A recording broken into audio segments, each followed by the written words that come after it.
نماز جو ہے وہ ضروری اس لیے ہے کہ ایک تو یہ ہمارے اندر کی صفائی کا بہترین ذریعہ ہے، کیونکہ جب بندہ جس قدر رب تبارک و تعالیٰ کی بارگاہ میں جھک جاتا ہے اس سے کئی گنا زیادہ اللہ اپنے بندے کو مقام عطا فرماتا ہے۔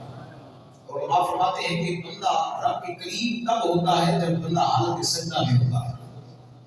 بندہ جو سجدے میں جاتا ہے، حالانکہ حقیقت اور ہے، حقیقت یہ بتا رہی کہ بندہ جھک گیا ہے، صرف رکوع میں ہی نہیں، صرف بندہ سر پہ نہیں جھکا ہے بلکہ سارا جسم جو ہے وہ اس نے زمین پر پھیلا دیا، اپنی زمین، اپنی پیشانی، متھے کو زمین پر رکھ دیا۔ رب فرماتا ہے بندے تو نے میری بارگاہ میں سر کو جھکایا ہے، میں تیرے درجات کو بلند کروں گا۔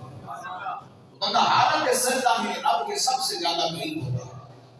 جو بندہ نماز کا عادی بن جاتا ہے، نماز پڑھنے والا بن جاتا ہے، رب تبارک و تعالیٰ اسے مقام اور مرتبہ عطا فرماتا ہے۔